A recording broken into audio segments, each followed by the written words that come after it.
Hello, Year 8, and welcome to today's lesson. I'd like to start off by having a look at the image on the board. What do you think is happening in this image? Please, can you write down your theory, just a sentence or two to explain what you think is happening? I'd like you to take a little look at the crowd. Who is in the crowd? What's their reaction to what they're witnessing? Where could we be? Have a look at the building. Are we somewhere rich? Are we somewhere poor? Can you guess maybe at a country or city? What can you see around the bottom of the stage? What does that tell us about the crowd's reaction to what is happening? Then have a look finally at what is happening on stage. This is an image of the execution of Charles I. This took place in January 1649. It took place at the Banqueting House in London. And there we can see the scaffold, the stage that had been erected out the front of the Banqueting House. The king was brought out those windows there that we can see, and he was brought onto the scaffold.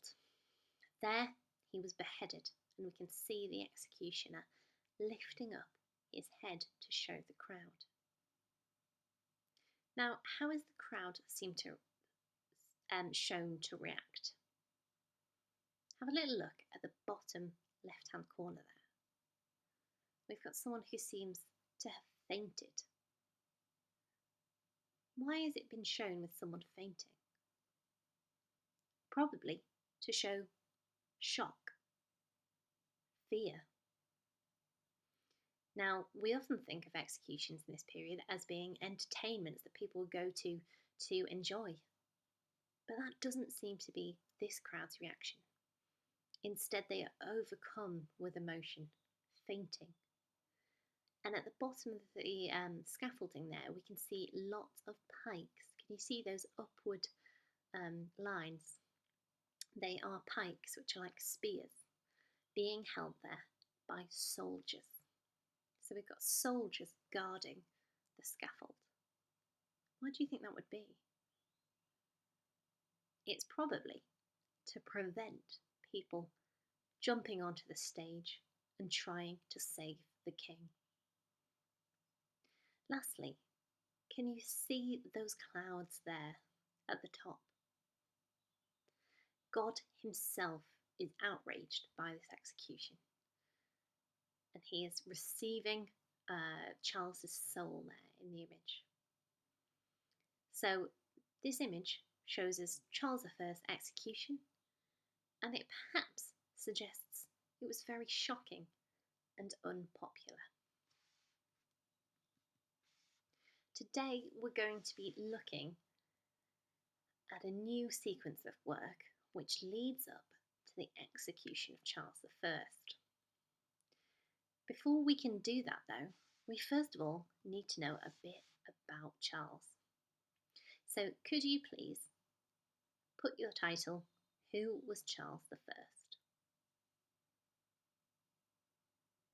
Look how Charles I is not Charles the First, it's Charles I. Remember to use Roman numerals whenever you write a monarch's name. Now, you may have heard of Charles I because he was the monarch during the English Civil War, and that is what we're going to start looking at now. So firstly, let's unpack that term, civil war. What do we mean by a civil war? Well, it's not a very polite war. That's what civil can mean at times, can't it be very polite? Civil here means a war within a country. So English people fighting English people, rather than, for example, English fighting Germans. Charles was the monarch who was reigning when the English Civil War occurred. And if we look at him and his character and beliefs and some of his actions, we can start to work out why this civil war occurred. So, what I'd like you to do now is get up the information sheet on Charles I. You're going to answer some questions in a moment using that information sheet. First of all, let me tell you a little bit about Charles. Charles became king in 1624. He was the son of James I, the Gunpowder Plot monarch. Like his father, Charles was a Protestant. However, his religion would always cause a bit of a problem because he wasn't a very Protestant. He liked many aspects of Catholicism. For example, he liked the hierarchy within the church that has bishops at the top and priests lower down. He liked the beauty of certain churches. He liked them to be beautiful, and he liked some of the more kind of Catholic decorative elements of the church. One of his biggest problems with Catholics was that he married one. He married Henrietta Maria, who was hated in England for two reasons. Firstly, she was French. Now, the English have always hated the French. They've always been great rivals. Secondly, Henrietta Maria was hated because she was a Catholic. Charles allowed her to practice Catholicism and bring over Catholic priests into England. That seems very different from his dad's attitude to Catholicism, doesn't it? People worried that his wife was influencing him to make England more and more Catholic. Just like his father, James I, Charles believed that he ruled with the divine right of kings. That meant that God had made him the monarch. Therefore, you weren't allowed to question Charles. If you questioned Charles, you were questioning God. And that's not okay. That meant he wasn't very good at compromising or listening to other people. He thought everyone should just do whatever he said. And this meant he got into a few fights with Parliament. Parliament became particularly annoyed with Charles over his spending habits. Now, Charles relied on Parliament to give him money to live on. And normally, that wasn't really a problem for monarchs. Monarchs would ask Parliament, and Parliament would tax the people on the monarch's behalf and then give the money to the monarch. But they didn't like what Charles was starting to spend money on. He was spending money on things like art within a very Catholic court.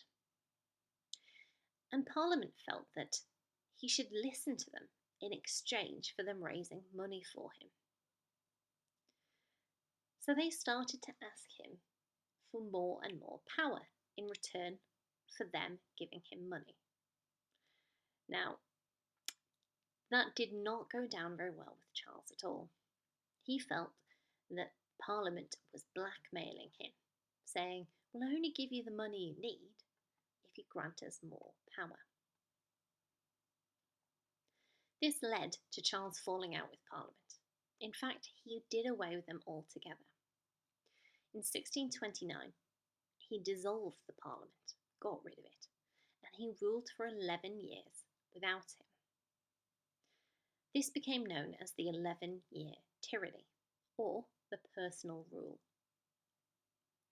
Now, this is a really nasty term for it, calling it a tyranny. If you are a tyrant, then you are a bad ruler who doesn't rule according to law, who has no limits on his power. It's a very negative thing to call someone. So if we call it the 11-year tyranny, we're being very mean to Charles. Some historians say he ruled really well without Parliament, and actually The 11 years between 1629 and 1640 were very peaceful and well governed. Other people say they were awful because it was only the king ruling with no representation from the people through Parliament. Parliament particularly hated that Charles seemed to be making changes to the English church and making it more and more Catholic. It was this conflict with Parliament over money and religion which eventually broke out into the English Civil War. Charles did not survive the Civil War. In 1649, he was beheaded by Parliament. This is a really quick introduction to Charles. Read the information to learn a little bit more about him, and then use that information to complete these questions here. I'll pause the video at this point so you can keep those questions up. Your next task for today is to make a wanted poster for Charles I. Parliament found him guilty of crimes against the people. What would they have thought were his crimes? So what did they think he did that was wrong? Can you list it in a lovely wanted poster here?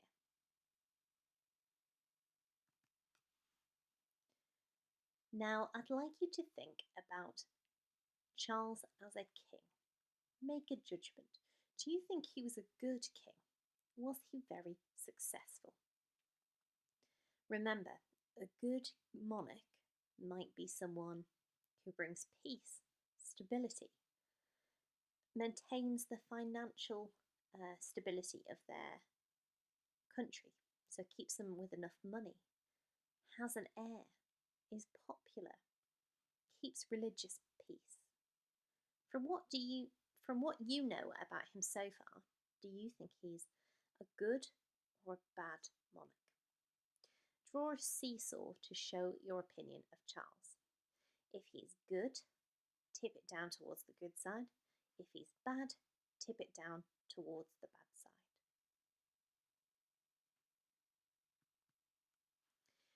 Now let's think about going forward. What was Charles's role in bringing about a civil war? Was it really Charles's fault? Or were there bigger problems that he was trying to contend with? So what were 3 big problems that Charles was trying to face?